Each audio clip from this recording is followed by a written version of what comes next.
Hi, and welcome to my podcast, Cleaning Up the Mental Mess. I'm your host, Dr. Caroline Leaf, and today I'm going to be talking to you about what it means to be passive-aggressive and how you can recognize that in others and what to do about it, and how you can potentially recognize that in yourself and what to do about it. But before we begin, I just want to remind you that these podcasts are for educational purposes, and if you have a medical issue, please contact the appropriate medical professional. And also, if you enjoy my podcasts and want to help me keep making them free and accessible to everyone, please consider subscribing wherever you listen to podcasts and leaving me a 5-star review, and share the podcast with friends and family and on social media. It would mean so much to me. We all need a little bit of help cleaning up our mental mess and going into life every day. There's so many opportunities for us to get messy. And you know, the biggest message that I share with everyone is that it's okay to make a mess.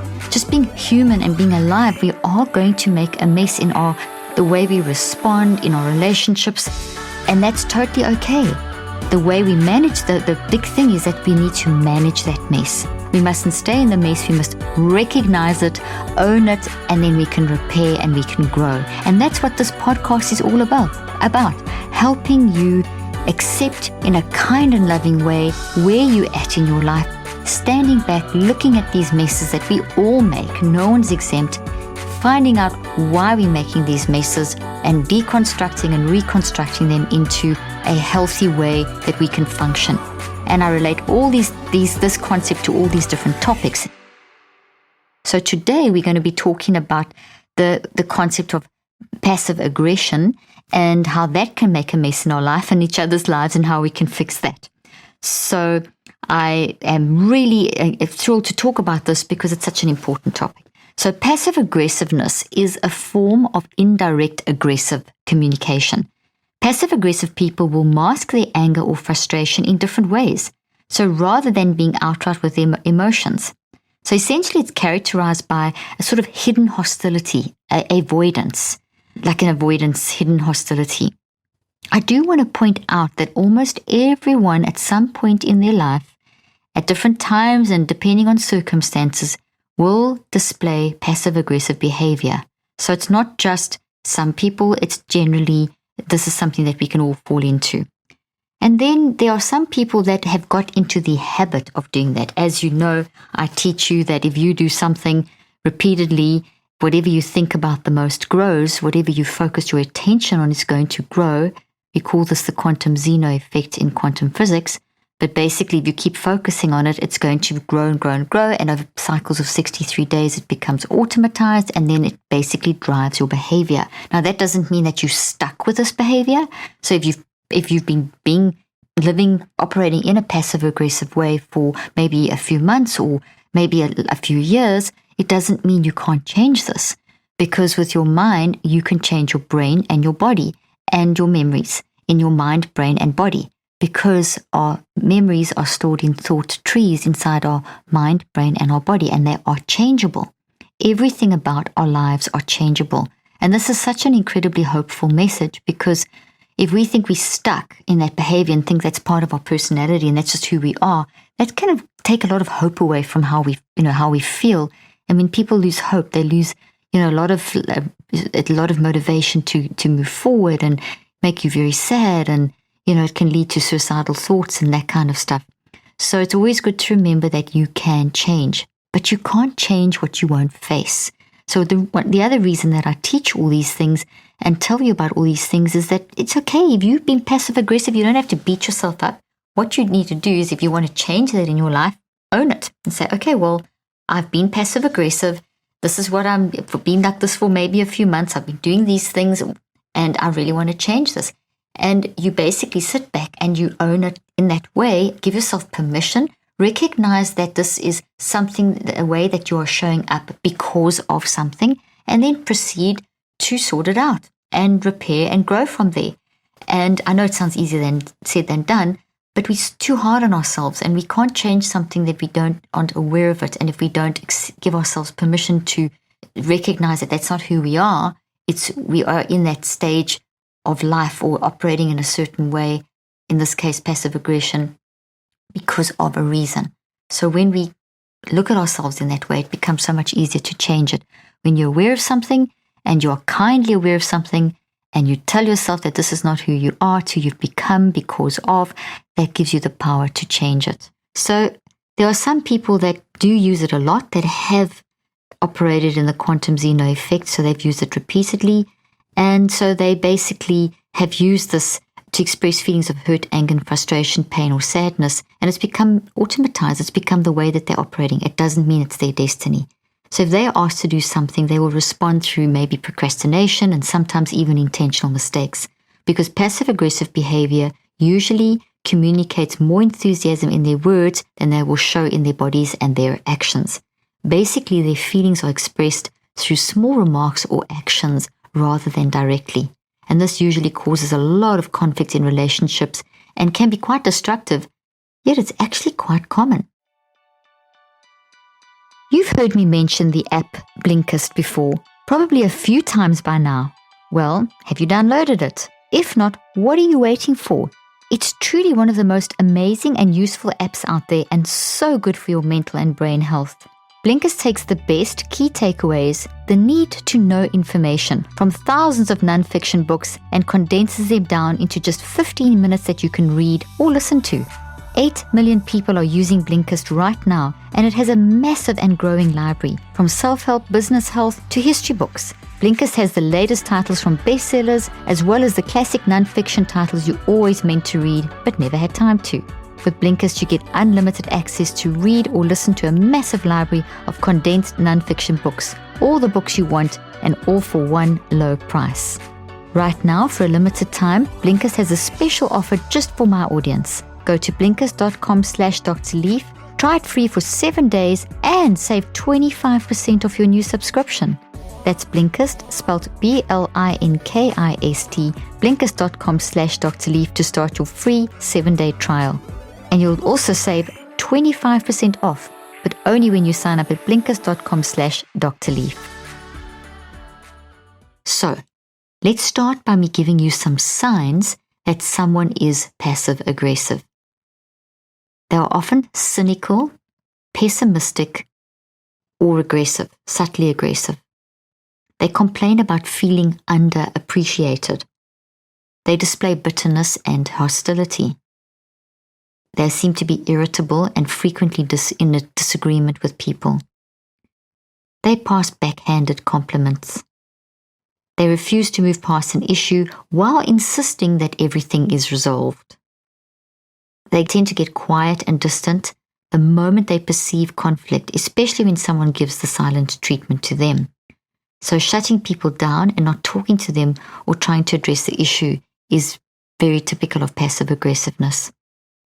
Usually, if they are confronted about their behaviors, they will insist the other person doesn't understand them or is making unfair assumptions. So they'll respond in a way that makes you kind of feel bad about yourself. They assume others, this is an interesting one, they assume others should know how they feel without telling others. Now, before I carry on, I'm giving you a lot of information, as I always do, and I want to encourage you to also subscribe to my newsletter at drleaf.com. We'll put that link in the show notes. And the reason I say that is not only do I give you great information there and tell you about all the things that are coming up in terms of conferences and so on, but I also do a blog weekly, and the blog is basically matches the podcast. So if you can write furiously through this podcast, or you can go subscribe to my newsletter, and you can go and get every week when we release the podcast, a couple of days later, we release the blog, the link to the podcast, and we also have the actual blog written up. So the link to the podcast plus the blog of the podcast. So it just makes it easier. So now here are some examples of passive-aggressive behavior. And just another thing, what I will also add into the show notes, and you'll see in our blog, are links to research studies around the topics that I cover. Okay, so here are some examples of passive-aggressive behavior. Passive-aggressive behavior usually entails backhanded compliments. Now, what is a backhanded compliment? So here's an example of a backhanded compliment that I'm sure many parents have heard is, "You're amazing for going back to work. I could never let a stranger watch my kids." So embedded in this compliment is judgment and criticism on the way that you've chosen to pursue your life. Now, I have to tell you, this has happened to me a lot. as a working mom. I have been doing research and running my practice and doing what I do since before I had children, all the way through having children, my pregnancies and work. I have always worked. I've always tried to be there as much as I can for my kids, but I'm a better person for working and for basically satisfying. And my kids have said that to me, that if I was just at home, I would be very frustrated because I wouldn't be as good of a parent, because I wouldn't be satisfying what I need to do, which is this work that I do. But I have had a lot of parents of their friends making these kind of comments to me, with a big smile on their face and saying, "Oh, wow, you're amazing for working or going back to work or for doing all the things you're doing. But I could never let a stranger watch my kids," or "I'm always there for all their whatever sports activities or whatever," or, little things like I never forget once sitting at a function and one of the mothers saying to me, "Oh my goodness, you're here at this function. Oh, look how happy your child is." And I wanted to think, I thought, well, that was such a passive-aggressive comment. And I had to do a neurocycle so I wouldn't get mad at this person. And so, because if you get mad at that person, you're damaging your own brain. So I had to do a neurocycle and just, not let it get to me. But that is an example. Another example of passive-aggressive behavior can often be seen in the workplace. If someone proposes a new plan or an idea, the passive-aggressive person may agree with the plan openly, but then intentionally miss deadlines, procrastinate, or undermine the plan in some subtle way. Another common example that displays passive-aggressive behavior is shortness in language that contradicts the body language of that person. So, for example, a person might say, "Fine, whatever," while there's a disagreement going on, and then they might completely withdraw.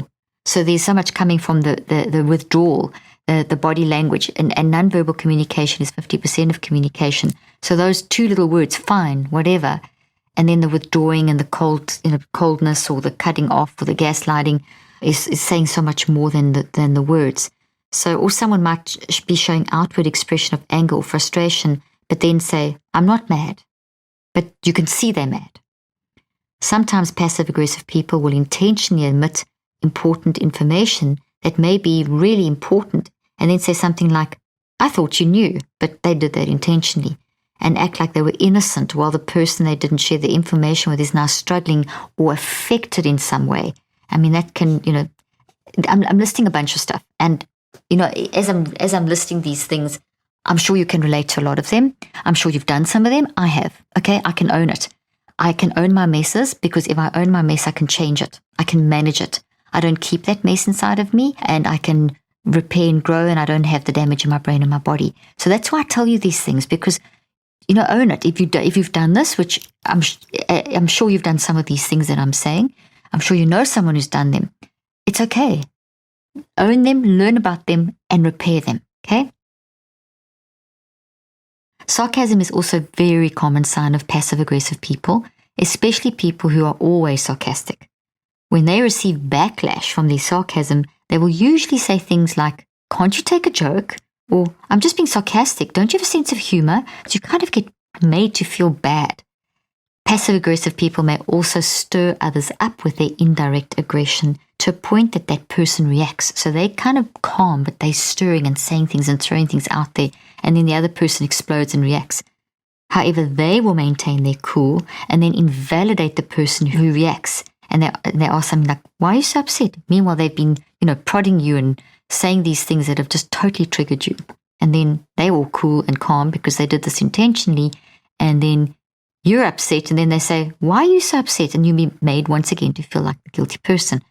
Or they may shift the responsibility.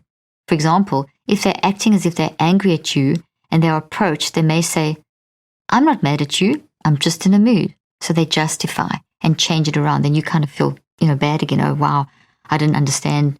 They were in a mood and I didn't give them space." And then you feel bad again. They may also say they are fine and okay, but actually they're not. And then they start resenting their loved ones for not noticing that they're not okay. Here they are deliberately not saying what they feel, but they act as if it's the other person's fault for not knowing. So we need to understand just from this aspect that no one is an expert on anyone else's feelings. And, the research shows that you can, if you know someone really well, you'll be about 70% accurate in trying to work out what they are going through, but you're still not going to be 100%. And if you don't know someone, it drops from 70 down to 50 down to 30 and sometimes even lower. So, we can also send conflicting messages by what we say and with our body, and it can be confusing. So it's easy not to understand that someone else is not okay. And that's why we need to learn to be much more expressive. And it's one of the things I talk a lot about in this podcast is, explain what you're feeling. Don't keep it in, get it out there, let people understand so that they don't misread or make assumptions about you that aren't going to be true. There are multiple different reasons that may have led someone to display passive-aggressive behaviors. So there's always a because of. If anyone is showing up, you or anyone else is showing up with whatever, and in this case we're talking about passive-aggressiveness, there's always a reason, because passive-aggressiveness damages if you are being passive-aggressive, you are damaging your own mind, brain, and body. And if you are on the receiving end of passive-aggressiveness, it's very, very disturbing to the relationship and is also damaging. So we influence each other, we impact each other. So because that is a negative impact, then there's a because of, and it needs to be managed. It's a mess, and we need to clean up the mess. And we clean up the mess by, as I keep on saying, we clean up the mess by accepting that we're doing it, by owning it, by becoming aware of it, and doing that in a way that we're not judging ourselves, but are actually saying, okay, what you've done is not great, it's hurting people, it's hurting yourself. How can we change this? How can I fix this? So it's always important to come at yourself or others, if you're helping them, with tremendous grace and kindness. Everyone shows up the way they're showing up for a reason. So there are multiple different reasons, okay, that may have led someone to display passive-aggressive behaviors. And it is important to understand them, because we need, as I've just said, no one is flawless. We all need to show compassion, and we all need to have compassion for ourselves, and we all need compassion. And secondly, we need to understand how to deal with passive-aggressive people so that we're able to protect ourselves from being hurt by those behaviors. So I'm not asking you to sacrifice yourself for someone who's in a passive-aggressive mode because of the fact that that's not who they truly are. They're showing up like that because of. It doesn't mean that you have to get hurt. You need to learn how to protect yourself, because if you get hurt, it's going to make the situation worse for both of you. But if you know how to recognize it and protect yourself, then you are then able to operate from wisdom, and that wisdom can diffuse the situation and help the person to see that their passive-aggressiveness is not getting anywhere and that it's damaging to themselves, and you can then help them to see that and help them to then change. So some causes of passive-aggressive behavior, and obviously these are not everything, these are just some. Some people who exhibit passive-aggressive behavior began doing it in their childhood. They could have been influenced by their parents or by those around them, or someone at school, or someone a caretaker that they spent a lot of time with, or siblings, grandparents, uncles, aunts, a friendship that was a family friend that was around a lot, big cousin staying at home or something. So they could have learned those behaviors from their environment. They may not have been allowed maybe to directly express their emotions in the environment in which they were raised, so they find other ways to channel their emotions, which can potentially come out as passive-aggressiveness. So it's not always that if you can't express your emotions, you will become passive-aggressive. It's not that causative link. It is one of the things that can happen when you are not able to really express your emotions. Passive-aggressiveness is one of the things that can develop as a pattern in your life. This holiday season will certainly be more special than last. It's finally time to gather together and exchange thoughtful gifts with the people you care about. In the midst of all the holiday excitement, think about giving yourself the gift of an Audible membership. Now is the absolute best time to do it with a special offer of 46% off your first 4 months. With Audible, you can listen to more of whatever you're into, because Audible has it all. An unbeatable selection of audiobooks, tons of binge-worthy podcasts, and exclusive originals. All audiobooks are available to download or stream. Here's what you get. As an Audible member, you can choose one title a month, like the latest bestseller or hottest new release, and it's yours to keep forever. But here's the best part. You also get full access to Audible's streaming library, the Plus catalog. discover your next podcast obsession. Check that audiobook off your bucket list or get lost in a world of original content from celebrity creators, best-selling authors, and leading experts. The kind of stuff you can't hear anywhere else. Stream all you want as much as you want. Right now, for a limited time, save 46% off your first 4 months of Audible. That's only $7.95 a month. Give yourself the gift of listening. For more, go to audible.com/drleaf. That's audible.com/drleaf. The link and details will be in the show notes. Some people may be passive-aggressive because of child abuse and neglect or other forms of abuse. And these incidences can cause people to have low self-esteem and also have an aversion to outright confrontation. So, as I said, these are not exclusive, but these are really good. This is good information to help you when you actually go through the activity of trying to change or help someone change or protect yourself. Some people may be passive-aggressive because they're in an environment where outright expression of emotions is not socially acceptable. So that could be a very religious environment or in the workplace or public events, or you just, some families culturally just have the philosophy that you just must always hide your feelings and always look perfect on the outside. And some people really struggle with the vulnerability that an outright expression of emotion can call for.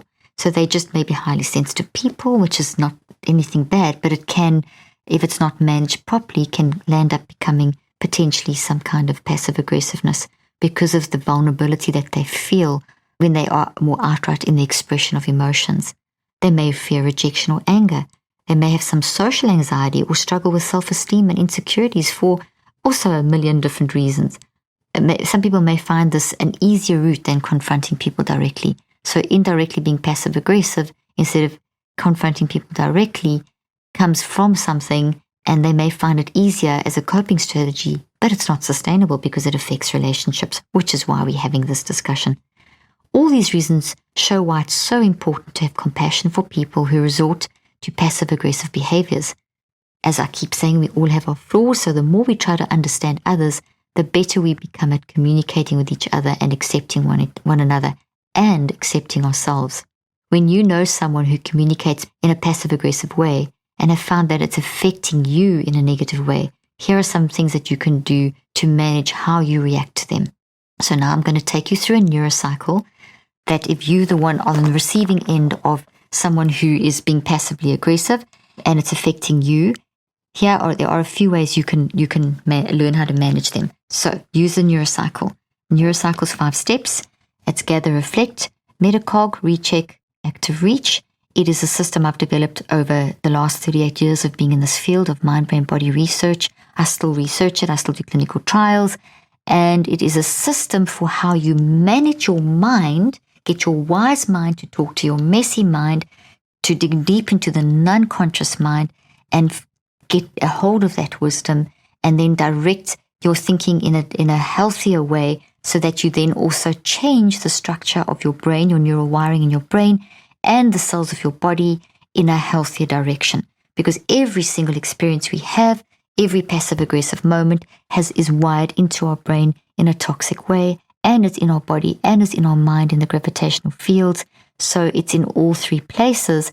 So therefore, the neurocycle is a way that we can recognize that we are being affected by this passive-aggressive person, and that being affected by means that you've got changes in your neural wiring, changes in the cells of your brain and your body, and changes in your gravitational fields of your mind that are not healthy, which are then increasing your vulnerability to battling with your mind, to physical problems and so on over time. So the neurocycle is this fantastic system into which you can fit lots of different techniques. I explain it beautifully in my latest book called Cleaning Up Your Mental Mess, same name as this podcast. You can pick it up wherever books are sold and also on our website, drleaf.com. And I have an app that I have researched clinically as well, and it's called Neurocycle, the same name as the system. And that you can pick up you can download from iTunes and Google Play. And it's fantastic because it's like me literally giving you therapy, walking you through the neurocycle, the 5 steps over cycles of 63 days, which is the time that it takes to rewire neural networks and change the cells in your body and change the gravitational fields of your mind. So I walk you through that, and I give you lots of extra little mini neurocycles to help you with all kinds of things like dealing with passive-aggressive people. I have been in the mind, brain, body field of health for many years, and one consistent theme I have noticed is that a healthy gut microbiome is crucial to a healthy life. This is why I love Pendulum Therapeutics, the first and only biotech company to isolate an important beneficial bacterial strain and put that strain into a convenient new probiotic-rich capsule that is formulated to help manage type 2 diabetes and nurture your body's microbiome. In fact, Pendulum Glucose Control is the only medical probiotic clinically shown to help manage type 2 diabetes when it's taken with medication. This is so important because over time, people with type 2 diabetes lose the gut bacteria that help them digest fiber and manage blood glucose levels. For those with type 2 diabetes, diet and exercise alone are often not enough to manage it. The best approach emphasizes diet, exercise, and a healthy gut microbiome, which is what Pendulum Therapeutics does. If you or someone you love has type 2 diabetes, take control of glucose levels with Pendulum Glucose Control. Use code DRLEAF at pendulumlife.com to get 20% off all products. That's pendulumlife.com. Promo code DRLEAF for 20% off. The link and details will be in the show notes. Okay, so here's like a brief overview now of how to use a Neurocycle to help you. You're going to first gather. So gather is the first step, gather awareness. So we're going to systematically stand back with kindness and gentleness and observe ourselves. And we're going to observe how we are dealing with someone you know who's passive aggressive. Just try and see, in other words, how are you currently? You first need to know what you're doing. How are you currently dealing with someone you know who's passive aggressive towards you? And as you're doing that, you need to basically, in that process of gathering awareness, have a look at, is it making you feel angry? Is it making you feel frustration? Is it working you up? In other words, gather awareness of how you are responding. Then reflect on that and reflect that if you feel uneasy, if you're feeling that you get worked up, if you're feeling like you get panicky, you withdraw, you feel your heart starts beating, so reflect on why. Why is it? And when you reflect, you are asking, answering, and discussing to find out the details of what it is about their behavior. So you dive into the specifics of their behavior. They say this kind of thing, it makes me feel like this. They do this kind of thing, it makes me feel like this. And so you get very specific in reflecting, asking, answering, and discussing to work out what the actual action is and the response that you're having. Then the third step is to metacog, and metacogging is a way of writing that pulls the two sides of the brain together and helps you to dig deep into the depths of your unconscious mind and find things that are there that you didn't even know were there, and to get those out so that you can change them, and really brings you to a higher level of incredible wisdom. I teach you how to do this in my book, Cleaning Up Your Mental Mess, and my book, Think, Learn, Succeed, and also in my app, Neurocycle. There's a little video. And when you use a metacog, you're literally pulling things up from the unconscious that will give you an understanding of maybe for example, your response to this person's passive aggressiveness is coming from a place of pain inside of some experience you've had. And when they treat you like that, it's triggering something in you, which is making you more vulnerable, and then you battle to deal with it. So you can start seeing things in yourself that are increasing your vulnerability to this person. And when you deal with those, that makes you more resilient to the passive aggressiveness of that person, helps you to be kinder to yourself. And in being kinder to yourself, you will then automatically be kinder to that person and not be affected by them negatively. So once you write that down, you then move in the metacog, you then move into step 4, which is the recheck. And in the recheck, you're going to try and work out antidotes to get yourself into the right space to deal with this stuff. So this is where you have got to the point where you, from the previous 3 steps, you know now that this is what you're doing, this is how you respond, this is what they're doing, and now you found out why you're doing that, and now you want to work out a way of dealing with that. So how not to come from a place of anger, to make sure that you're not coming from a place of anger, recognizing coming from a place of anger is not making it better, it's making it worse. And the place of anger is because they hurt you because of X, Y, Z. Don't come from a place of frustration. Make sure that you calm yourself down, maybe doing some breath work and that kind of thing before you actually talk to them. So you're getting yourself into a place where you are in the right space to deal with it. And when you are in that right space, you can then try to communicate to this person, and that this is an open environment, that they're safe to share their emotions. It's not open and not safe until you feel safe. So you can't say that to someone if you're still feeling very affected by that person. So you need to understand what it is that they're doing, why you triggered, understand with compassion that that's not who they are, that they're responding like that because of. And when you're in that space, then the anger, the frustration, etc. changes, and then you can communicate with that person that this is a safe environment and they can share their emotions because you're more resilient, and they'll feel safe. And in doing that, they then will see what they're doing and they will hopefully change. This also requires that you don't become reactive, because that's exactly the fuel to the fire of a passive aggressive person. That's exactly what will get them going. So honestly, that's why it's so important to do this neurocycle, because reactivity is coming from your place of pain. So when you cannot be reactive, it means that you've actually got to the point where it's not affecting you. If you're reactive and angry and frustrated, it's still affecting you. Okay? And then no one's going to benefit. Another thing is, don't use name calling when you are trying to deal with this stuff. And don't say that they're being passive aggressive. It's just going to make the situation worse. It's going to add fuel to the fire. Kindness and love and gentleness, firm within boundaries, and is going to be a more effective way. Don't react in the very way they're afraid of, that prevents them from being open and honest.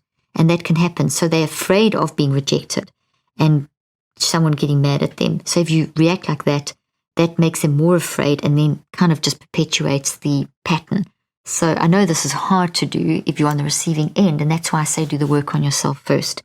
Show them grace in the same way that you would want grace, and then some active reaches step 5. So that at this stage, all these things fall into the recheck, where you are creating the antidotes for how you're going to approach this, and then that's kind of all the preparation, and then you can go into the actual action. You can do things like, before you make sure that you've got all the things I've described in place, and then you could maybe practice some level of assertive communication, how to be open and honest and direct, and be specific about the ways in which you have been negatively impacted by their behaviors. So once you've come to a point and you've done all the previous 4 steps, then you can practice being direct and practice the wording of what you need to say to show them how you've been negatively impacted by their behaviors. But remind them that this issue won't change how you feel about them, that you understand that they're coming from a place of pain and that you want to address it because you care about the relationship.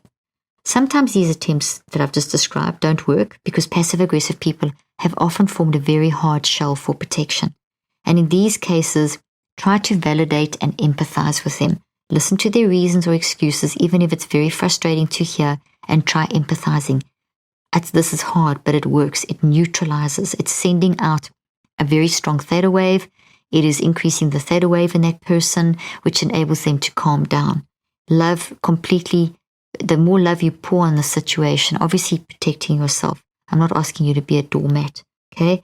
Try empathizing, try listen and hear and say, I understand. Let them speak. And that is a way of cracking the shell, neutralizing or melting down that shell. But once you've listened to them and set clear boundaries that there are certain behaviors that are hurting you, hopefully they will be responsive.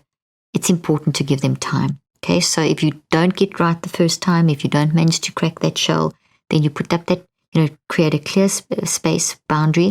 I like to talk about boundaries as giving space, which they are, but I think boundaries is a word that's used a lot at the moment. And I've done a podcast on seeing boundaries rather as spaces, where I use visuals and things. So you'll see it on YouTube too. So I recommend you go listen to that. So once you've listened to them and set clear boundaries or clear spaces, that there are certain behaviors that are hurting you, you're not going to tolerate that. Hopefully they will be responsive, but it's important to give them time. Okay, so you might find that after this type of conversation, their behaviors will start to slowly change. However, if you've tried many times and the person is unwilling to listen or continue to harm you through their passive-aggressive behavior, it's time to create even more space and set firmer boundaries to protect your mental well-being, and you don't have to feel bad about it. Hopefully they will see your model, be aware enough of what you've basically modeled, and will come around. But just remember that passive-aggressive communication comes from a place of fear or hurt. Always remember that. Those people want to be loved and accepted in the same way that you do. So you might be the one to actually break through. As the holiday season approaches, many people also want to maintain an optimal state of mind and body so that they have the energy to enjoy their time with family and friends. One way I make sure I keep my brain and body in good shape while celebrating the holidays with my loved ones is making sure I get enough good quality protein. This is why I love Ritual's Essential Protein, a delicious plant-based protein offered in 3 premium formulations for distinct life stages and unique nutrient needs, and made with the same high standards approach and commitment to traceability that Ritual is known for. I personally love adding their essential protein to almond milk for a quick pre-workout smoothie. It is so delicious and easy to remember as I go about my daily routine, especially with their flexible and easy-to-use subscription service. For tomorrow, as much as today, Ritual's protein is made with nutrients to support bones, brains, and muscles and help maintain muscle mass as you age. Their clean plant-based formulas are specifically created to support nutrient needs of different life stages, mainly 18 plus, pregnancy and postpartum, and 50 plus, with 20 grams of pea protein plus a complete amino acid profile, as well as essential choline, help to fill common dietary gaps. So why not shake up your Ritual? To make trying something new less scary, Ritual offers a money-back guarantee if you're not 100% in love. Plus, my listeners get 10% off during your first 3 months. Just visit ritual.com/DrLeaf to add essential protein today. That's ritual.com/DrLeaf. The link and details will be in the show notes. So here are some signs and things you can ask yourself if you think you may be the passive-aggressive person. Okay, so up till now we've talked about if you're on the receiving end, and at the beginning I mentioned that, you may be also at times passive-aggressive, and I also mentioned that at times we are all passive-aggressive. But some people have maybe got into a stronger pattern. So if you think this is actually describing you, don't feel bad. Give yourself grace and kindness. It's a mess. It's not who you are. It's how you're showing up because of. So to find out if that is you, here are some signs and things you can ask yourself if you think you may be a passive-aggressive person. Do you feel confused or conflicted about your emotions? Do you feel shame or embarrassed or scared about the emotions you are feeling? Do you fear conflict and avoid open confrontation with heavy emotions? Do you feel like other people won't care about you or your emotions? Do you often keep quiet if you have a different view or opinion, but you feel you will lose the other person's approval? Do you ever feel frustrated or angry at someone but don't feel prepared to talk to them? Do you struggle to talk about how you feel when someone has hurt you? Passive-aggressive behavior stems from a type of self-protection and fear of vulnerability. However, as we've been saying, it's damaging to yourself and to the people that you're in contact with. And here's how you can work on this yourself. So if you believe that those are some of the signs, you are going to work on this yourself. So the first thing, do a Neurocycle. Do it over 63 days. You can learn how to do this in my book, Cleaning Up Your Mental Mess. Link will be in the show notes. And my app called Neurocycle. You're going to go through the 5 steps. As I mentioned, 5 steps earlier on are gather, reflect, metacog, recheck, and active reach. Okay, so the first thing is you're going to gather awareness. You can't change what you're not aware of. The minute you're aware of something, you bring it into the conscious mind and it becomes weakened in the mind, the brain, and the body, which means you can change it, which is really great news. That's what the Neurocycle helps you to do. Bring it up and change it into something that you would prefer to have inside of you, a healthier way of responding. So you would gather awareness of those questions I already asked, so I'm going to read them again. Do you ever feel confused or conflicted about your emotions? Gather awareness of these, okay? Gather awareness of if you feel shame or embarrassed or scared about the emotions you're feeling. Gather awareness of if you feel conflict and avoid open confrontation with heavy emotions. And gather awareness whether you feel like other people won't care about you or your emotions. Gather awareness if you often keep quiet or if you have a different view or opinion, but you fear that you'll lose another person's approval. Gather awareness if you ever feel frustrated or angry at someone but don't feel prepared to talk to them. Gather awareness if you struggle to talk about how you feel when someone has hurt you. And gather awareness of your impact on other people. How are you impacting other people? How are they reacting to you when you make the comments that are passive-aggressive or act in passive-aggressive ways? Then you would reflect on that. Reflect is the best way to try and understand why you communicate like this is to ask, answer, discuss. Ask, answer, discuss. Ask, answer, discuss. where does this passive-aggressive behavior stem from? There's always a because of, is this the way you grew up expressing anger or frustration? Was there past trauma that you can tie this to? Are there certain situations that trigger more passive-aggressive communication in you than others? Is there something from your childhood or adolescence or marriage or early workplace or situations that you've been living in recently that have triggered this response in you? Have you tried communicating in an open way? So use these questions to reflect and help you recognize your behavior in different situations. And these questions in this gather and reflect process will help you recognize that passive aggressiveness is not less aggressive. It is not a mild form of aggression. It's just an indirect form of aggression. So it's still aggression, and it's still damaging to your brain, mind, and body as well as others. Then go to the third step where you metacog, and you write down all the things that you gathered awareness of and reflected on. Then you can recheck to find your patterns and triggers, and find antidotes. So it's basically normal to have feelings of anger and frustration with family and friends and still have the same relationships. So to be open to accept that, be open to confrontations, recognize what you're doing, the action, the passive-aggressive action, its impact on others, and what is your antidote. What can you do differently? That's not going to be passive-aggressive. That's going to be direct and confrontational with kindness. And then the fifth step, your active reach. Try practicing expressing your emotions openly. You can maybe do this in front of a mirror. You're doing therapy. When you do this, practice assertive, kind communication, which is a way of clearly expressing your thoughts and feelings and emotions without using attacking language and without putting down the other person's thoughts or feelings and emotions, and not assuming that they know what you want or need. So don't assume that they know what you want or need, but rather tell them in this direct, calm, kind, assertive way. And this takes practice. This involves also treating the person that you're in conflict with as part of a team where you can both figure it out, how to resolve the issue, and not seeing them as the enemy or seeing yourself as alone. Give yourself time and grace as you work through this. Nothing can be achieved overnight. It takes cycles of 63 days. So you can fit this exercise into the app, and you can literally let me walk you through that with audio and video over 63 days to help you do all these 5 steps I've just described. So give yourself time, at least one cycle of 63 days. You may need more depending on how long you've done this for, how deep the trauma is, etc., how complex. Give yourself time and grace as you work through this. Nothing can be achieved overnight. Don't get frustrated at yourself if you find yourself reverting back to these behaviors again. Every time you try something, you're changing. You're getting better and better, and all the time. And in the process of changing, sometimes things get worse before they get better. Not sometimes, all the time. So you may revert and find that you go through a period of worse passive aggressiveness because you start recognizing the trauma that it came from, and you're kind of grieving and in a confused state.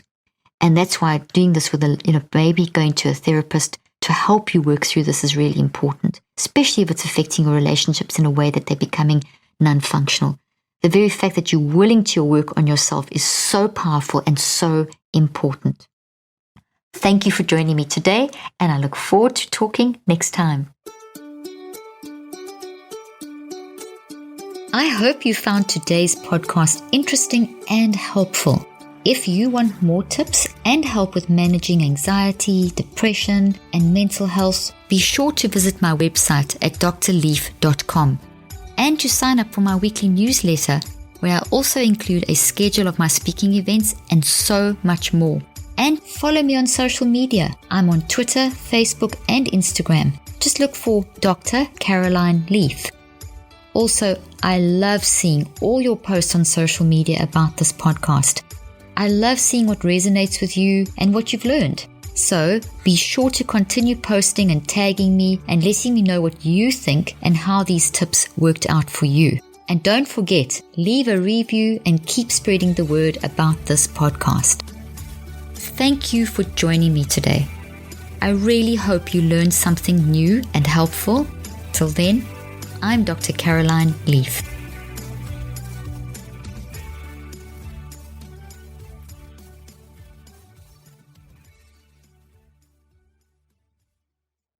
This podcast represents the opinions of myself and my guests. The content here should not be taken as medical advice. The content here is for educational and informational purposes only. Please consult your healthcare professional for any individual medical questions you may have. While we make every effort to ensure that the information we are sharing is accurate, we welcome any comments, suggestions, or corrections of errors.